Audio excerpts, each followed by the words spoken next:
আসসালামু আলাইকুম। আশা করি ভালো আছেন সবাই, যে যেখান থেকে দেখছেন এবং যে যেখানছেন, আশা করি পরিষ্কার পরিষ্কার শুনতে। আজকে আমরা কথা বলবো একটা গুরুত্বপূর্ণ বিষয় নিয়ে, সেটি হচ্ছে যে সম্প্রতি একটা গবেষণায় দেখা গেছে যে বাংলাদেশের প্রায় 80% মানুষ শরিয়া আইন চায়। সো সেটা আমরা অবশ্য দেখছি ফেসবুকেও, শরিয়া আইন বা বিশেষ করে সম্প্রতি যে আফগানিস্তানের যে শরিয়া আইন, সেটা নিয়ে অনেকের মধ্যেই বেশ উচ্ছ্বাস কাজ করতেছে। অনেকেই বলছেন যে আফগানিস্তান খুব উন্নতি করতেছে শরিয়া আইনে। সেটার পিছনে কারেন্সির কিছু ক্রেডিট দেওয়া হচ্ছে, যে আফগান মুদ্রা এখন অনেক শক্তিশালী। আমাদের মেইন স্ট্রিম মিডিয়াও আবার মেইন স্ট্রিম মিডিয়ার মানে মিডিয়ার কাস্টমার হচ্ছে যারা সেসব কন্টেন্ট কনজিউম করেন। তো তারাও ওই সাধারণ মানুষের পালস অনুযায়ী যে কন্টেন্ট বেশি বিক্রি হবে সেই ধরনের কন্টেন্টই বানায় আর কি। তো যাই হোক, সেইভাবে করে ওই মানে যেটাকে আমরা বলি আর কি, যে একটা কথা আছে না মুস্তাফা আলীর, যে পাঠক বই কিনে না কারণ বইয়ের দাম বেশি, আবার বইয়ের দাম বেশি বলে পাঠক বই কিনে না। তো একটার সাথে আরেকটা রিলেটেড আর কি। অনেক সময় মিডিয়া পাবলিকের ডিমান্ড অনুযায়ী কন্টেন্ট সার্ভ করে, আবার অনেক সময় ওইসব কন্টেন্টের কারণে আবার পাবলিকের মধ্যে ওই ধরনের মেন্টালিটি তৈরি হয়। তো এটা একটা গোলক ধাঁধা আর কি, একটা বৃত্তের মধ্যে আমরা বন্দী হয়ে যাই।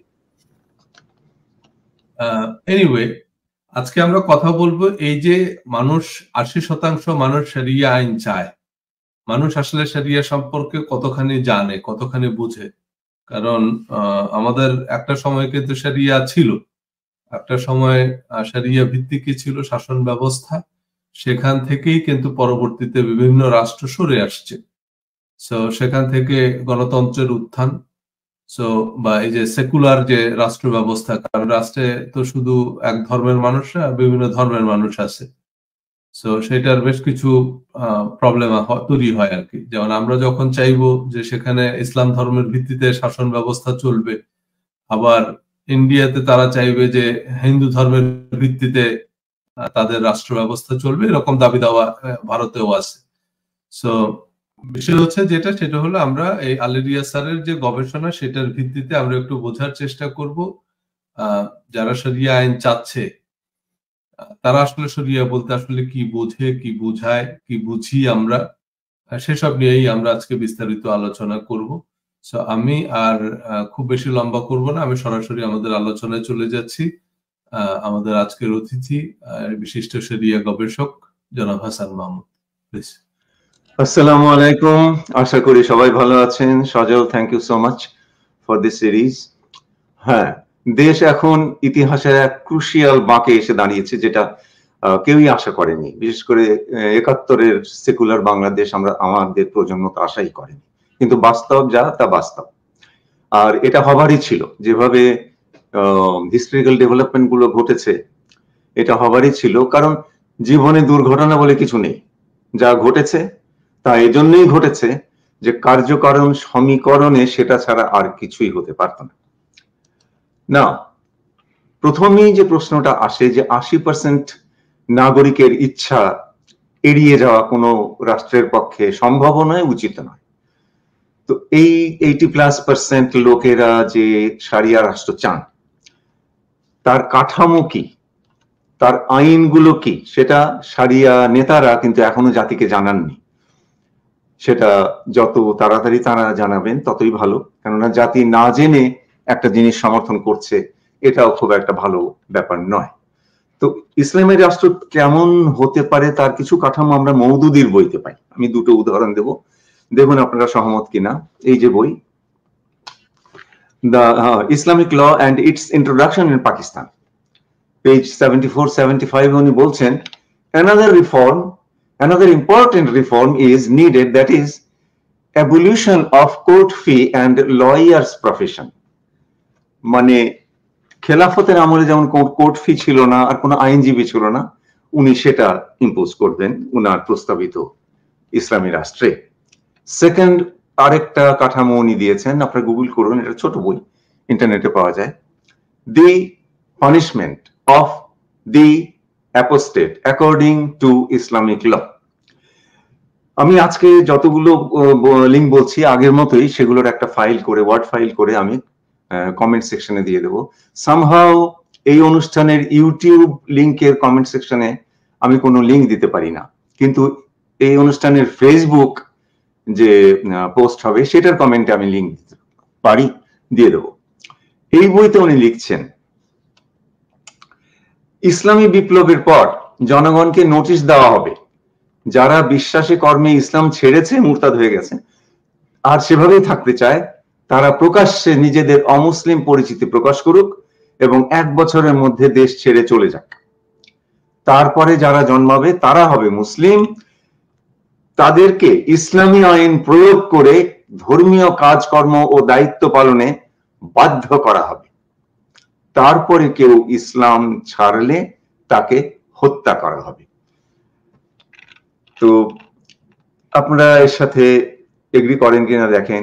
71-এর সেকুলার বাংলাদেশ আজ এই 53 বছর পর, পিউ রিসার্চ 11 বছর আগে 2013 সালে, সেই রিসার্চেও আমরা দেখেছি 82% শরিয়া আইন চায়।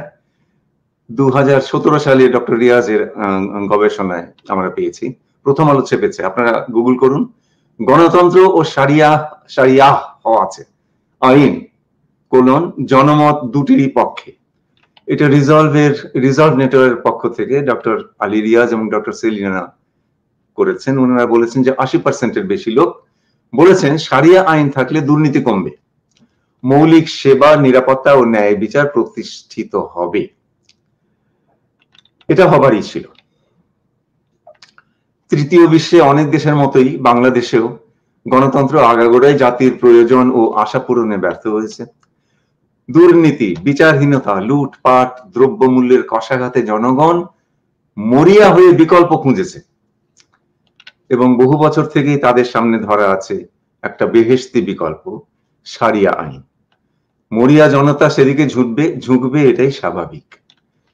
খেয়াল করুন, শরিয়া আইনে কি কি সমস্যা আছে সেটা আমাদের আগেকার অনুষ্ঠানগুলোতে আমি কিতাব খুলে খুলে দেখিয়েছি, যে এগুলো সংস্কার করাও কতখানি অসম্ভব। সংস্কার করতে গেলে হাদিস বদলাতে হবে, সহিহ তিরমিজি 1405, 1406 চেঞ্জ করতে হবে, মদিনা সনদের ধারা 14 আগের অনুষ্ঠানগুলোতে। তো আমি আলেম কামাল উদ্দিন জাফরির সাথে আমার একটা ফেস দ্য পিপলে হয়েছিল, অনুষ্ঠান হয়েছিল। সেখানে বর্ষিয়ান আলেম, উনাকে আমি যখন কতগুলো আইন পড়ে পড়ে শোনাচ্ছিলাম, উনি বলেছিলেন যে হ্যাঁ, শরিয়া আইনের সমস্যা আছে। যেমন আসলে ওই পুরাতন যেগুলি গদবান্ধা যে সমস্ত ফিকহের কিতাব, যেমন ইসলামিক ফাউন্ডেশন আমার কাছেও একটা আছে, এর মধ্যে মাঝে মাঝে অনেক ভুল আমি লক্ষ্য করেছি।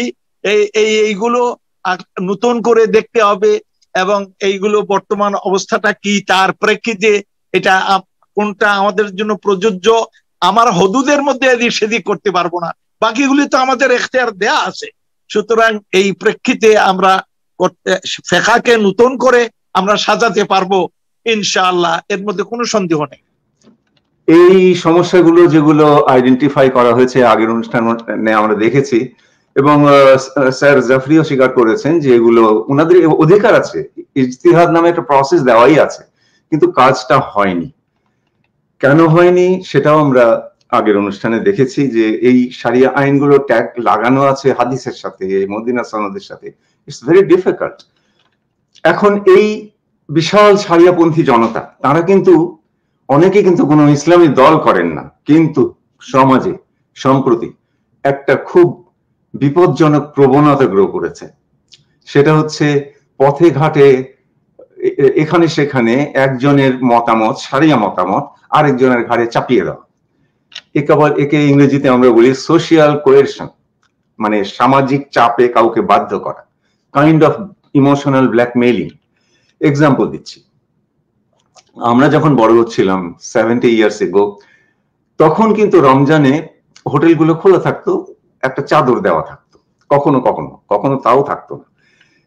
সহনশীল সমাজ ছিল, কারো কিছু আসতো যেত না। কিন্তু এখন রমজানে কাউকে কেউ খেতে দেখলে রাস্তাঘাটে বাইরে একটা হিংস্র অবস্থার সৃষ্টি হয়।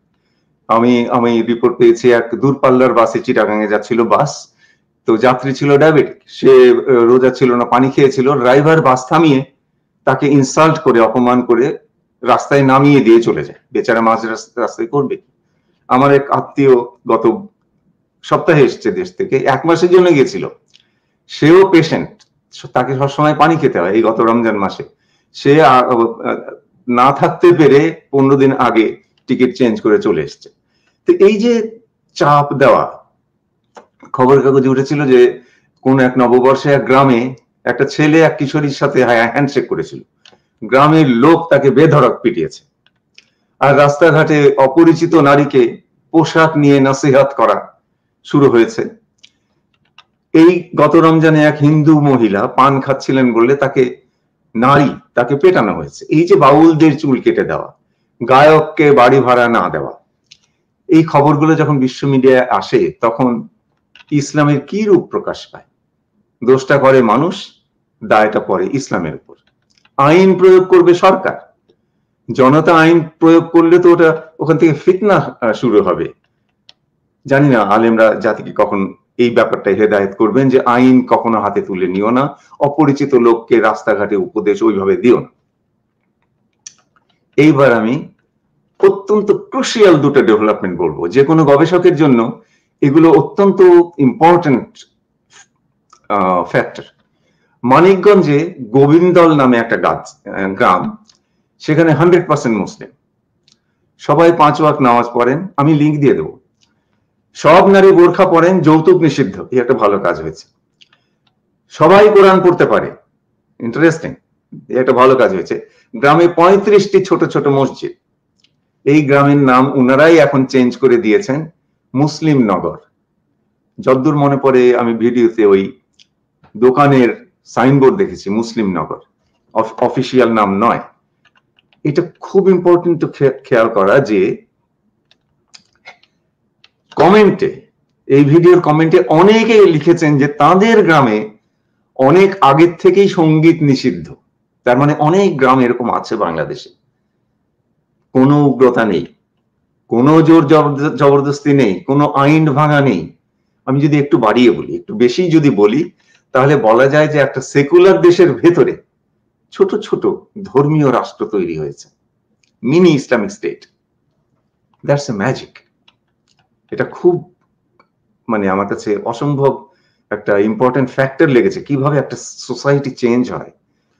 পরেরটা উগ্র এক্সাম্পল, মসজিদ থেকে মাইকে ঘোষণা করা হয়েছে এই এলাকায় মাদক এবং সঙ্গীত নিষিদ্ধ করে আইন জারি করা হলো। আইন শব্দটা ব্যবহার করা হয়েছে ঘোষণায়। আরো বলা হয়েছে এই আইন অমান্যকারীকে এই শাস্তি হবে। এই মসজিদ কর্তৃপক্ষ আইন শব্দটা ব্যবহার করে এবং শাস্তির ঘোষণা করে ভুল করেছেন। সংসদ ছাড়া দেশে কারো আইন তৈরি করা, প্রয়োগ করার কোনো ক্ষমতা নেই।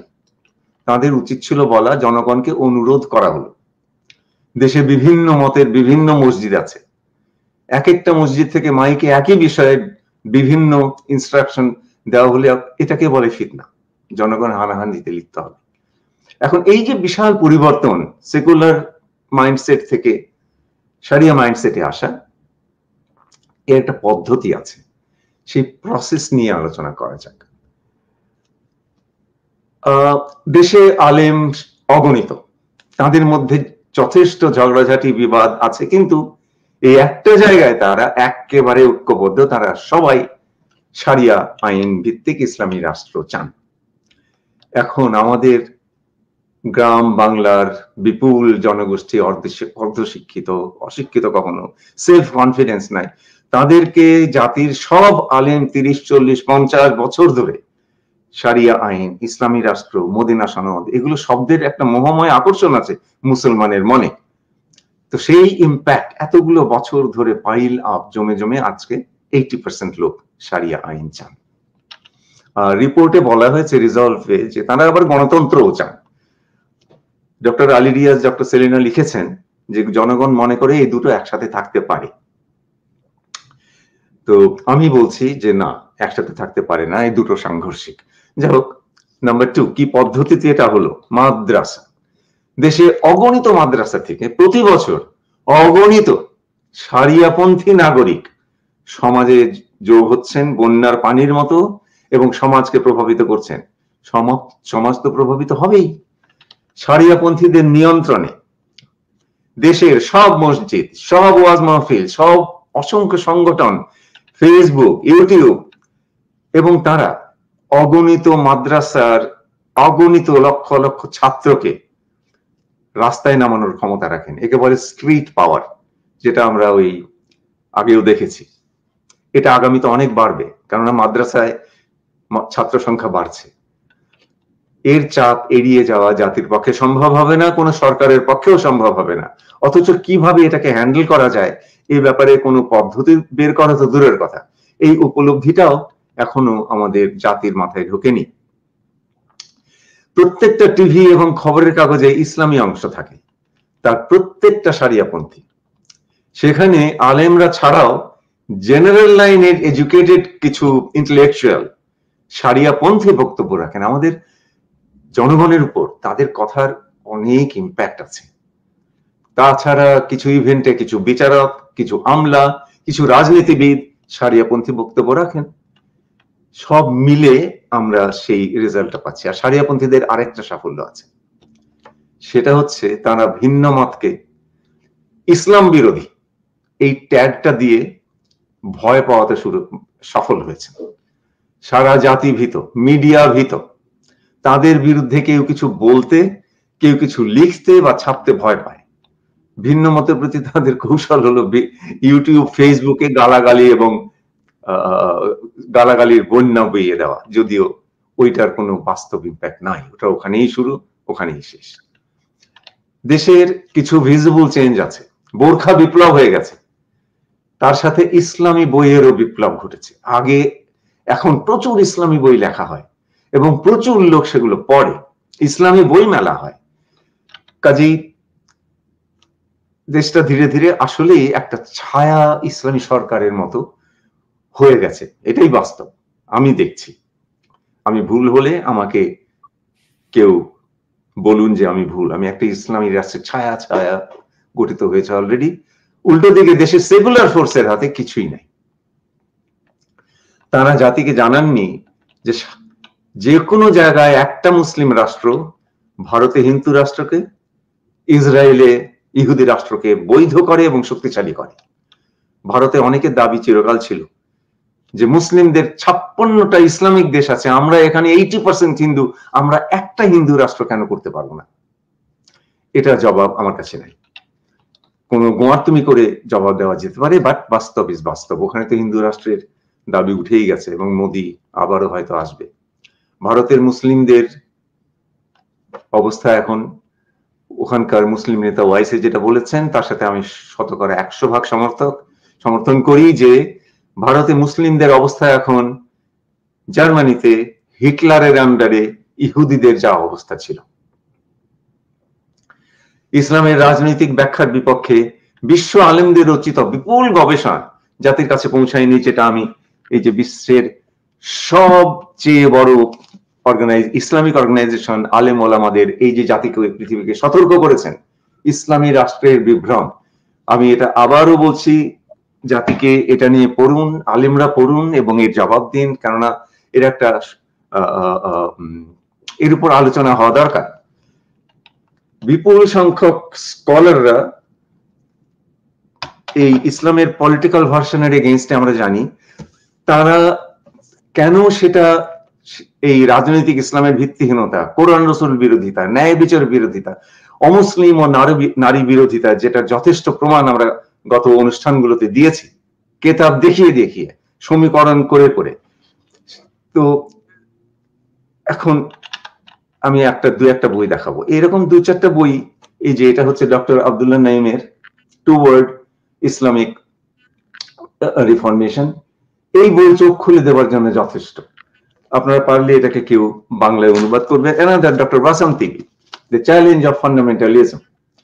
তবে দেশে একটা অসাধারণ বই আছে বাংলায়, ডক্টর ওমর ফারুকের, ওটা রকমারিতে পাওয়া যায়। গবেষকদের বলছি ইমিডিয়েটলি, এটা অত্যন্ত উচ্চ স্তরের বই। বইয়ের নাম আইন, সর্বস্বতা এবং সংস্কার। মূল্যবোধমুখী ইসলামী চিন্তাধারা, ডক্টর ওমর ফারুক, রকমারিতে পাওয়া যায়। দেখুন, শারিয়া আইন জনপ্রিয় হবে না কেন? একটু আগে বললাম, গত দশকগুলোতে দেশে যে সর্বগ্রাসী দুর্নীতি, বিচারহীনতা, টাকা পাচার, ব্যাংক লুট, লাগামহীন দ্রব্যমূল্য, এগুলোকে শারিয়াপন্থীরা খুব সফলতার সাথে গণতন্ত্রের ব্যর্থতা হিসাবে প্রতিষ্ঠিত করতে পেরেছেন আমাদের জনগণের কাছে। আমি বলছি না যে সেকুলারিজম ধসে পড়েছে, তবে সেটা এখনো কিছুটা হলেও হুমকির মুখে। এখন কেতাবের তথ্য আর বাস্তব সত্য একটু বলে শেষ করি যে গণতন্ত্র বিস্তারিত আছে আমার শারিয়া কি বলে আমরা কি করি এই বইতে, বিশেষ করে পৃষ্ঠা নাম্বার 185 তৃতীয় বিশ্বের বহু দেশে গণতন্ত্রের নামে আসলে ওটা গণতন্ত্র নয়, বোতলে লেখা থাকবে খাঁটি মধু, ভিতরে ভেজাল। আমাদের মতো দেশে গণতন্ত্রের নামে স্বেচ্ছাচারিতা চলে।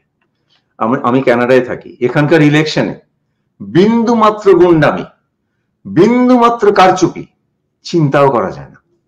This is democracy. আমাদের অ্যাটর্নি জেনারেল মাইকেল ব্রায়ান্ট 3 দিন হাজতে ছিলেন পুলিশ কাস্টাডিতে। This is democracy.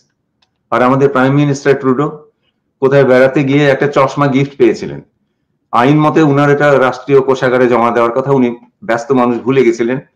আমাদের আদালত প্রধানমন্ত্রীকে $200 ফাইন করেছে, উনাকে $200 দিতে হয়েছে। This is democracy.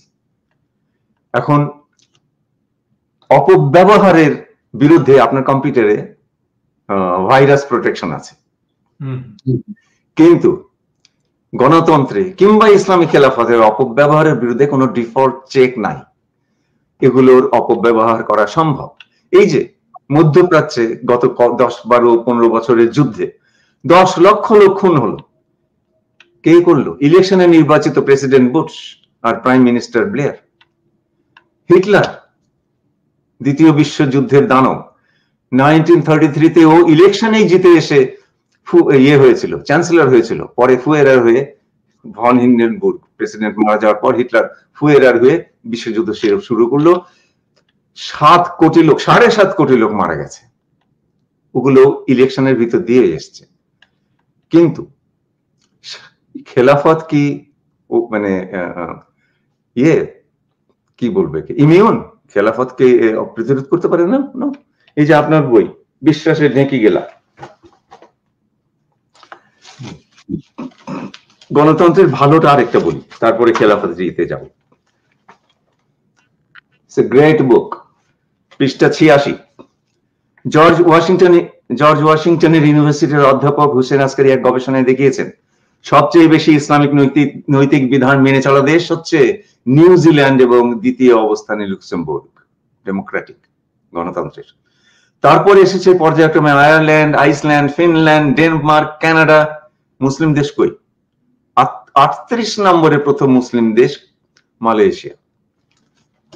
গণতন্ত্রের মধ্যেই ইসলামিক মূল্যবোধ প্রতিষ্ঠা করা সম্ভব।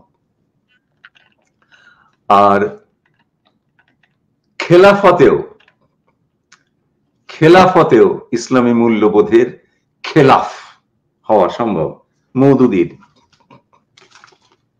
A short history of the revivalist movement in Islam, পৃষ্ঠা 62-63 থেকে পড়ছি। ইমাম গাজ্জালি থেকে উনি উদ্ধৃতি দিচ্ছেন, খলিফাদের স্বৈরতন্ত্রের অত্যাচার সীমা অতিক্রম করেছে, তাদেরকে ঘৃণা করা উচিত, তাদের অস্তিত্বকেই নিন্দা করা উচিত, তাদের প্রশংসা করা উচিত নয়, তাদের রাজপ্রাসাদ ও সাজ পোশাককে নোংরা এবং অনইসলামিক ঘোষণা করা উচিত। খলিফারা, this is so heartbreaking, খলিফারা আবু হানিফাকে চাবুক মেরেছিলেন ও শেষে বিষ দিয়ে মেরেছিলেন। আমি আগেও বলেছি, ইমাম আবু হানিফা, ইমাম তাইমিয়া আর সক্রেটিস, এই 3 জন বড় নেতাকে কারাগারের ভিতরে বিষ দিয়ে হত্যা করা হয়। খলিফা মনসুরের আমলে ইমাম মালিককে 70টি চাবুক মারা হয় এবং এত শক্ত করে বাঁধা হয় যে তার বাহু থেকে হাত খসে যায়। ইমাম হাম্বুলকে ইমাম হাম্বুলকে খলিফারা এত অত্যাচার করেছিল in a manner to cruel even for camels and elephants, flogged, এত নিষ্ঠুর ভাবে চাবুক মেরেছিল যে সেটা উট কিংবা হাতির পক্ষেও নির্মম ছিল। আমরা আছি কোথায়? ইমাম শাফির ভাগ্যটাও একই রকম। চলুন 750 সালে যাই।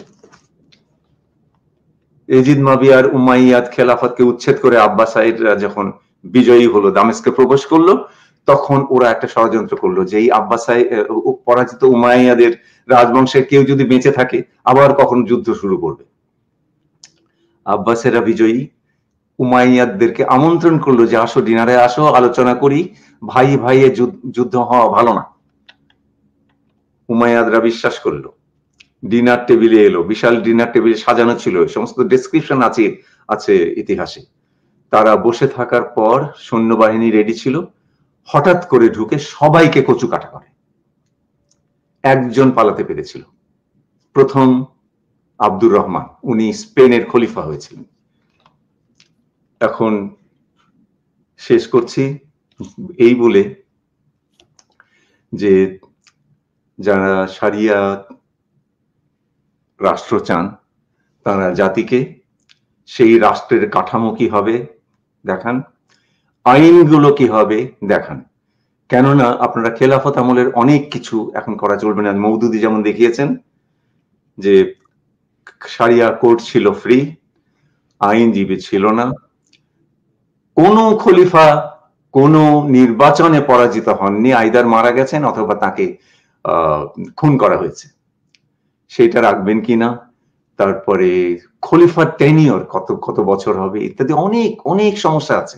এগুলো আপনারা সর্ট আউট এখনো করেননি, শরিয়া আইনগুলোর সমস্যা সমাধান করেননি।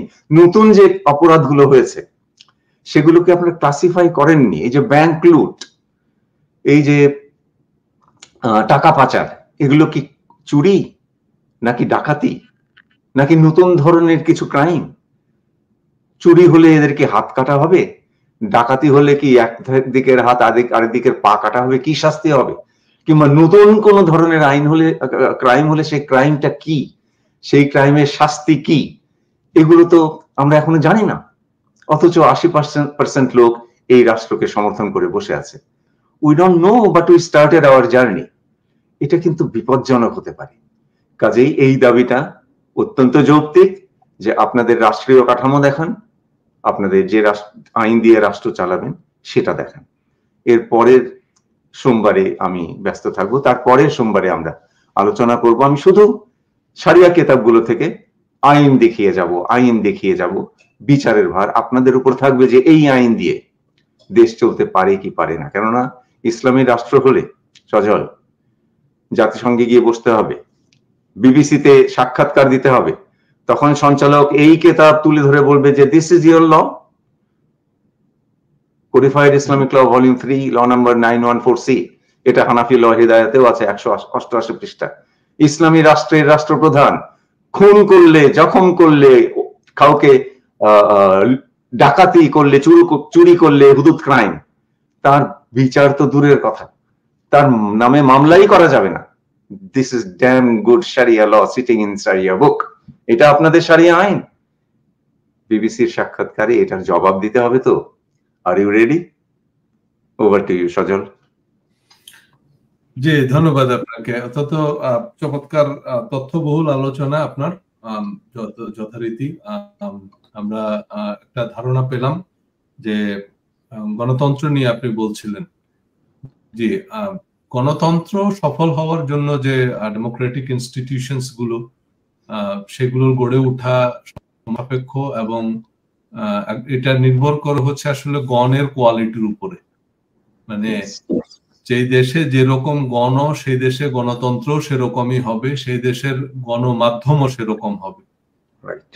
আমার অবশ্য বেশ কিছু গবেষণা আছে হচ্ছে গণমাধ্যম নিয়ে।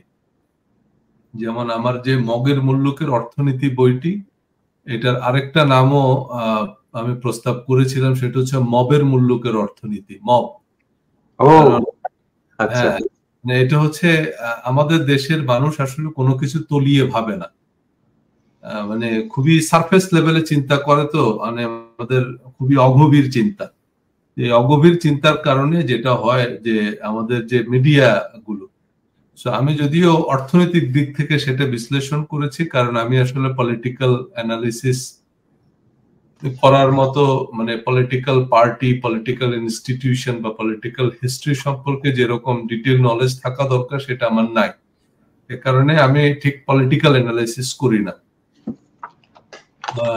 তো আমি অর্থনৈতিক দিক থেকে আর কি, বিশেষ করে মার্কেটিং এবং অর্থনীতির কিছু ধারণা এবং বিভিন্ন অর্থনৈতিক কেলেঙ্কারি সম্পর্কে আমরা গণমাধ্যম থেকে যেসব খবর পাই এবং সেগুলোর সাথে আসলে ব্যবসা এবং অর্থনীতির কোনো সম্পর্ক নাই, সেটা আমি আসলে দেখানোর চেষ্টা করেছি।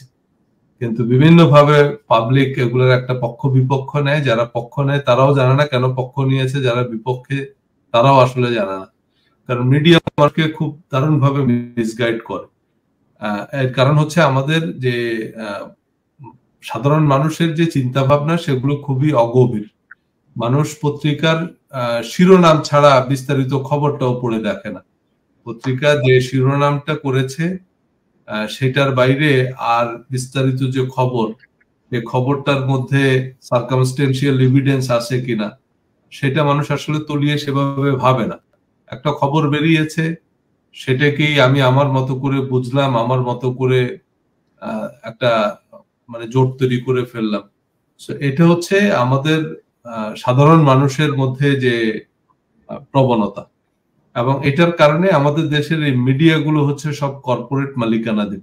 বাংলাদেশের সবগুলো মিডিয়াই বড় বড় কর্পোরেশনের মালিকানাধীন, এবং তারা মেনলি তাদের এই মিডিয়াটা ব্যবহার করে হচ্ছে প্রতিপক্ষ ব্যবসা প্রতিষ্ঠানের বিরুদ্ধে জনমত তৈরি করতে। এবং এরপরে ওই দেখা গেল যে পত্রিকায় যে খবরটা বের হলো সে অনুযায়ী তদন্ত, সে অনুযায়ী মামলার এজাহার, সে অনুযায়ী বিচারের রায় তৈরি হয়। এই যে প্রক্রিয়াটা, এইটার কারণে আমাদের অর্থনীতিতে একটা মানে বিশেষ করে ব্যবসা বাণিজ্যে একটা মানে যে জোর যার মূল্য তার এই নীতিতে চলতেছে। মেনলি মিডিয়ার দুর্বৃত্তায়ন যে জিনিসটা বিশেষ করে ব্যবসা বাণিজ্যের ক্ষেত্রে, সেই জিনিসটা আমি হাইলাইট করেছি। এই একই কথা তো গণতন্ত্রের বেলায়ও, কারণ আমাদের দেশে যখন যে সরকার ক্ষমতায় থাকে তখন মিডিয়াগুলোর নিয়ন্ত্রণ থাকে তাদের দলীয় যেসব ব্যবসায়ী গোষ্ঠী আছে তাদের হাতে। ব্যবসায় মানে মিডিয়াগুলো একইভাবে রাজনৈতিকও। রাজনৈতিকভাবে আবার এই থেকে আবার আরেকটা বিষয় হচ্ছে যেটা, সেটা হচ্ছে ওইটা আবার পাবলিক বুঝে, মানে সে রাজনৈতিক ভাবে গণমাধ্যমে একটা খবর তৈরি হলে সেটা আবার মানুষ সেভাবে একসেপ্ট করে না, কারণ সেই মিডিয়া মালিকরা কোন রাজনৈতিক মতাদর্শের সেটা আবার মানুষ বুঝতে পারে। সে কারণে তো বাট এর মধ্যেও একটা গোলক ধাঁধা তো আছে, মিডিয়ার উপরে মানুষের আবার খুব মারাত্মক রকমের অনাস্থাও আছে। কিন্তু এত এত ইনফরমেশন আসলে মিডিয়ায় আসতেছে, যেটাকে আমরা বলি যে ইনফরমেশন ওভারলোড। আসলে আমাদের পক্ষে এত কিছু চিন্তা ভাবনা করা সম্ভব না, প্রতিদিনই নতুন নতুন এজেন্ডা আসতেছে। একটা বিষয় নিয়ে এত ডিটেইল ভাবা কিন্তু আসলে সম্ভব না, কারণ ব্যবসা অর্থনীতির ক্ষেত্রেও আমরা এমন অনেক মানে এত এত ডেভেলপমেন্ট আসতেছে। আজকে একটা কোম্পানি সম্পর্কে খবর আসলো, কালকে আরেকটা হয়তো ই কমার্স নিয়ে একটা আলোচনা আসলো, পরশুদিন আবার আরেকটা বিষয় নিয়ে আসলো। এখন দেখা যাচ্ছে যে আমি আমার পক্ষে এত বিষয় সম্পর্কে ডিটেইল জানা কিন্তু সম্ভব হয় না, কারণ আমার তো অত সময় নেই। সেক্ষেত্রে আমি যেটা করি সেটা হচ্ছে আমি পত্রিকায় একটা খবর দেখলে সেটা বিশ্বাসও করি না, অবিশ্বাসও করি না। মানে সেটাকে আমি যতক্ষণ পর্যন্ত না আমি আমার মতো করে স্টাডি না করব ততক্ষণ পর্যন্ত শুধু পত্রিকায় একটা খবর বেরিয়েছে সেইটার ভিত্তিতে আমি সেটাকে একসেপ্ট বা রিজেক্ট কোনোটাই করব না। আগে আমি সেই খবরটা পড়বো, যেটা আমি আমি আমি যখন কোনো একটা ইভেন্টকে অ্যানালিসিস করি তখন আমি সেটাকে আগে আদ্যপান্ত আমার বোঝার চেষ্টা করব, তারপর আমি বলবো যে হ্যাঁ এটাও সত্য এটাও সত্য। মানে আমি কোনো একটা পক্ষ নেব না যে আমি আর্জেন্টিনা বা ব্রাজিলের মতো একটা পক্ষ নিয়ে নিলাম না, আমি আগে দেখবো যে কিন্তু এখন এইভাবে করে বিশ্লেষণ করার মতো সময় সামর্থ্য সাধারণ মানুষের নাই, বা সাধারণ মানুষের মধ্যে এই প্রবণতাও নাই। এইরকম একটা দেশে গণতন্ত্র সফল হওয়া, এবং গণতন্ত্র যে সফল হয়নি তৃতীয় বিশ্বের দেশগুলোতে সেটা আপনি খুব চমৎকার করেই ব্যাখ্যা করলেন এবং সেটা আমাদের কাছে বেশ পরিষ্কার। আমাদের দেশের সবকিছুর মধ্যেই এই যে পলিটিসাইজেশন, যেটা আপনি বললেন কানাডার কথা, দেখেন যদি একটু অন্য প্রসঙ্গে যাচ্ছে, আমি বারবারই অর্থনৈতিক দিকটা টেনে নিয়ে আসি। এখানে আমেরিকা বা কানাডায় আপনি ব্যবসা করবেন, সেটা যে ধরনের ব্যবসায়ী হোক, আপনি রেস্টুরেন্ট ব্যবসা করেন, আপনি গ্যাস স্টেশনের ব্যবসা করেন, কেউ আপনাকে এসে জিজ্ঞেস করবে না আপনি কি ডেমোক্রেটিক পার্টি না রিপাবলিকান পার্টি। মানে এখন ডেমোক্রেটরা ক্ষমতায় আছে, আপনি যদি বোনাফাইড রিপাবলিকানও হন, তাতে আপনার ব্যবসায় কোনো সমস্যা হবে না। কেউ এসে আপনাকে বলবে না যে তুমি ডেমোক্রেট পার্টি করো, তোমাকে ব্যবসা করতে দেওয়া হবে না এখানে। এইরকম কোনো মানে এইটা তাকে কেউ জিজ্ঞেসও করবে না। সো কিন্তু বাংলাদেশে সেটা নাই। বাংলাদেশে দেখা যাচ্ছে যে একটা মার্কেটের মধ্যে ছোট্ট একটা দোকানের বরাদ্দ পেতে হলেও আপনাকে ওই যে সরকারি দল করতে হবে, তা না হলে সেই মার্কেট আপনাকে ব্যবসা করতে দিবে না।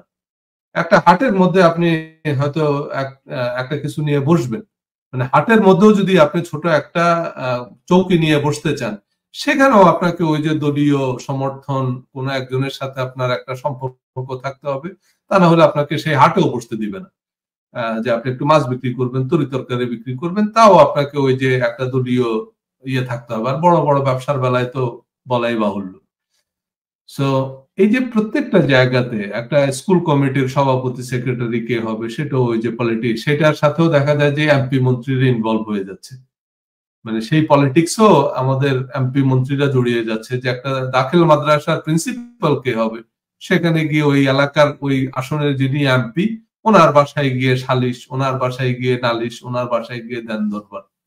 সো এইরকম একটা জায়গায় আমরা সেখানে আমরা দেখতেছি যে গণতন্ত্রই আমরা ঠিকঠাক মতো আসলে ইমপ্লিমেন্ট করতে পারতেছি না।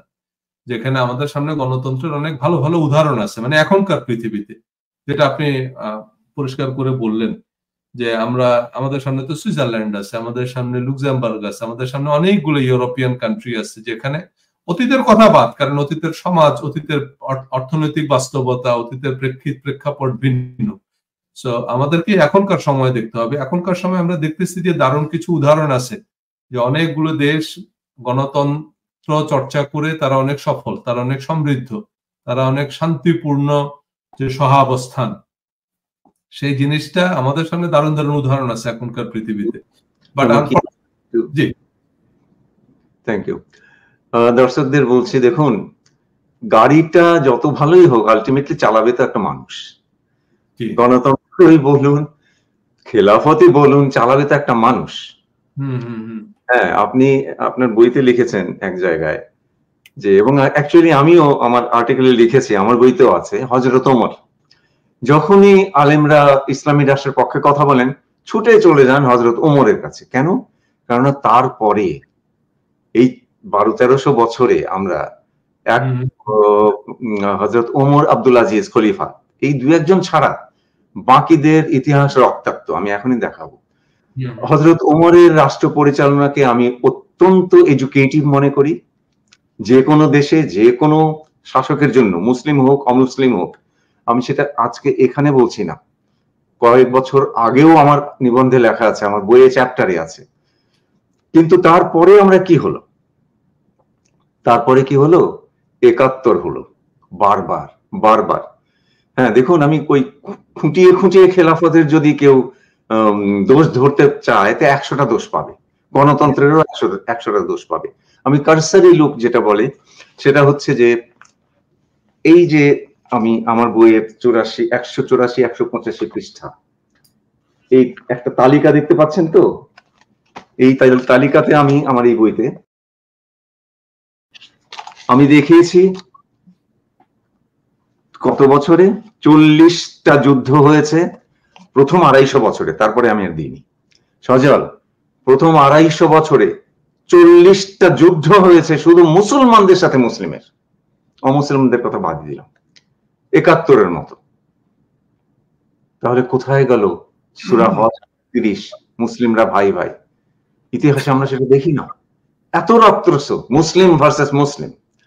তো আমরা কোন খেলাফতের কথা বলছি? আর আপনি যেটা বললেন যে অতীতের ফটোকপি বর্তমানে করা যায় না। আপনারা ইসলামী রাষ্ট্রে চোরের হাত কাটবেন ভালো, কিন্তু তাহলে দাস ব্যবস্থাও ফিরিয়ে আনতে হবে। বাজারে আলু পটলের মতো বেচা কেনার ব্যবস্থা করতে হবে, করবেন? পারবেন? হিন্দুদের উপরে জিজিয়া কর দিতে হবে, পারবেন? এটা তো আছে কোরআনে, সূরা তাওবা আয়াত 29। তো কাজেই অতীতের ফটোকপি বর্তমানে ওইভাবে চালানো যায় না, যেই রোমান্টিক চিন্তায় আমরা চলি। একটা ইংলিশ সেন্টেন্স বলে শেষ করি, যে তুমি নদীর একই পানিতে 2 বার গোসল করতে পারো না, কেননা ওটা প্রবাহিত হয়ে চলে যায়। Over to you, sorry to interrupt. না, ঠিক আছে। যে তো আমরা আগামী পর্বে, মানে আগামী সপ্তাহে তো আর আমরা পারবো না, এর পরের সপ্তাহে যখন আমরা আসবো তখন আপনি অনেকগুলো শরিয়া আইন দেখাবেন, যে এই আইনগুলো দিয়ে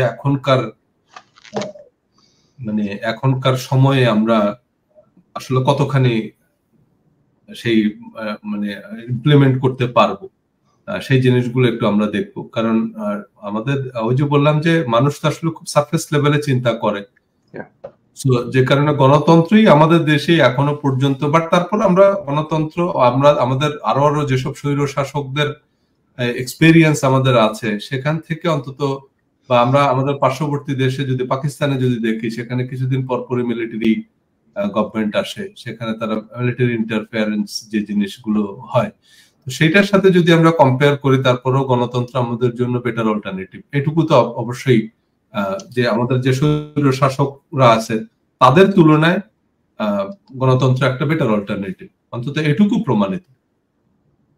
তো কিন্তু এখন এই শরিয়ার আইনের যে বাস্তবতা, সেটা না জেনেই মানুষ সমর্থন দিচ্ছে।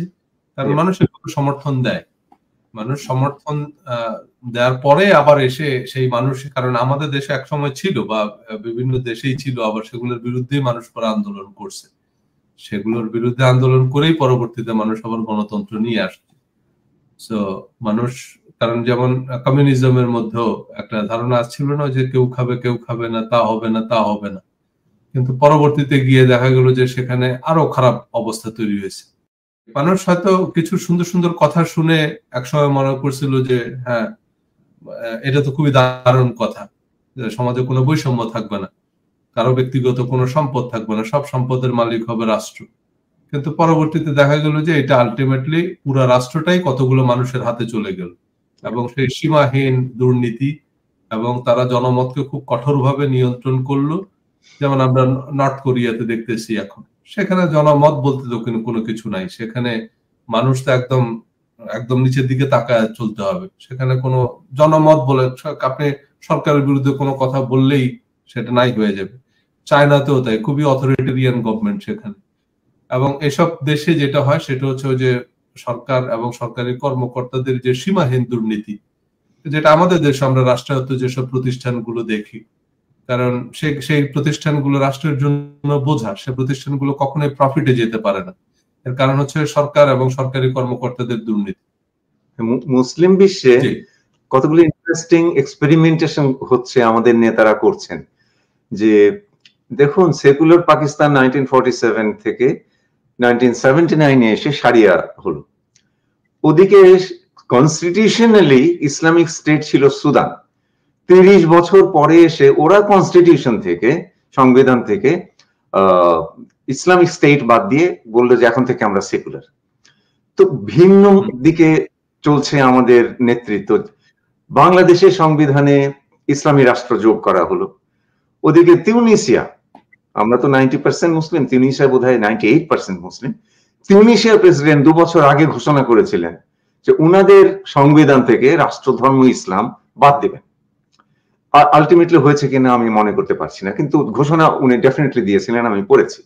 তো এই যে আমাদের বিশ্ব নেতারা ইসলামী রাষ্ট্র এবং গণতন্ত্র নিয়ে বিভিন্ন রকম এক্সপেরিমেন্টের মধ্যে দিয়ে যাচ্ছেন, আমরা সেগুলো পর্যবেক্ষণ করছি মাত্র।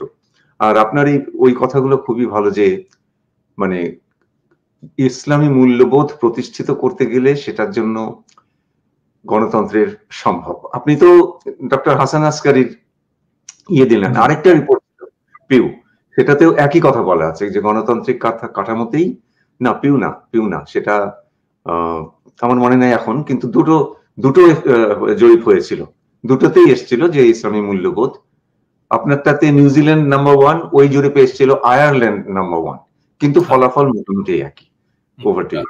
জি জি, আচ্ছা, তা আমরা নেক্সট এপিসোডে শরিয়া আইনের কিছু উদাহরণ দেখব, যে কারণ শরিয়া আইনের একটা বিষয় যেটা বিশেষ করে আমাদের দেশে আমরা যে কারণে এই বিষয়ে কনসার্ন দিচ্ছি বা এই বিষয়ে আমরা একটা মতামত দিচ্ছি বা দেওয়ার চেষ্টা করতেছি, বিভিন্ন পার্সপেক্টিভ দাঁড় করানোর চেষ্টা করতেছি, সেটা আমাদের দেশে এই শরিয়া যারা ইমপ্লিমেন্ট করবে, প্রবলেমটা হচ্ছে সেটা যে ওই যে বললাম যে গণতন্ত্র কত ভালো শাসন প্রয়োগ করা হবে এবং পলিটিক্যাল যে ডেমোক্রেটিক যে ইনস্টিটিউশনস গুলো, সেই ইনস্টিটিউশন গুলোর উপরে নির্ভর করে। তো এখন আমাদের শরিয়া আইন যখন আমরা ইমপ্লিমেন্ট করতে যাব, তখন শরিয়া ইনস্টিটিউশনস গুলো, মানে যারা শরিয়া ইমপ্লিমেন্ট করবে, প্রথম কথা হচ্ছে তাদের মধ্যেই তো প্রচুর একটা ভিন্ন মত আছে, তাদের মধ্যেই তো একটা সংঘাত, মানে দেখা যাবে যে একটা বিরাট সংঘাতময় অবস্থা তৈরি হবে, জামাতের সাথে হেফাজত, তারপরে হচ্ছে আরো আরো আমরা জানি, আমরা মোটামুটি এই সিরিজের যারা এই আলোচনাটা শুনতেছেন তারা জানে যে মানে শরিয়াও চিরন্তন কিছু না, শরিয়া বিষয়ে অনেক রকমের ভিন্ন মত আছে, নাফিদের সাথে, আলে হাদিসদের সাথে, তারপরে হচ্ছে আপনার বিভিন্ন রকমের এই যে ধর্মীয় তরিকা, মাযহাব, সো সেই জায়গার মধ্যেও একটা বিরাট রকমের ইয়ে আছে। এবং আরেকটা বিষয় হচ্ছে যেটা, সেটা হচ্ছে মানে দীর্ঘ সময় ধরে আমাদের মানে যারা শরিয়া নিয়ে পড়াশোনা করেন তাদের সাথে আসলে রাষ্ট্র বা রাষ্ট্র পরিচালনার কোনো সম্পর্ক নেই। সো সমস্যাটা হচ্ছে যেটা, সেটা হচ্ছে যারা শরিয়াটা জানেন তাদের আসলে রাষ্ট্র সম্পর্কে কোনো ধারণা নাই, তাদের আসলে এখনকার যে অর্থ ব্যবস্থা, সে অর্থ ব্যবস্থার সম্পর্কে ওই রকম কোনো ধারণা নাই। খুবই হাতে গোনা দুই একজন আছেন হয়তো দেশের বাইরে গিয়ে পড়ে এসেছেন, এবং তারাও যেটা হয় ওই যে একটা বড় গ্রুপের সাথে থাকতে থাকতে তারা সেখান থেকে পড়ে এসেও আলটিমেটলি কোনো লাভ হয় না, তারা শুধু তাদের ওই পুরনো ধ্যান ধারণা গুলোকে টেস্টিফাই করে, সেগুলোকে সার্টিফাই করে।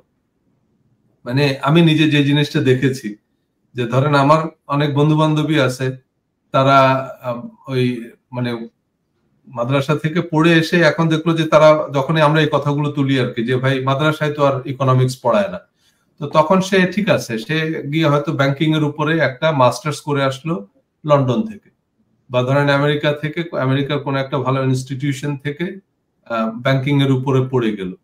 কিন্তু এখান থেকে উনি ব্যাংকিং ট্যাঙ্কিং পড়ে গিয়ে এখানে যা উনি পড়লো, এখানে উনি যা শিখলো, সেইটা কিন্তু উনি দেশে গিয়ে বলতেছে না, উনি ওই এই মানে যেটা আমাদের অন্যান্য আলেম ওলামারা বলতেছে সেই কথাগুলোই বলতেছে।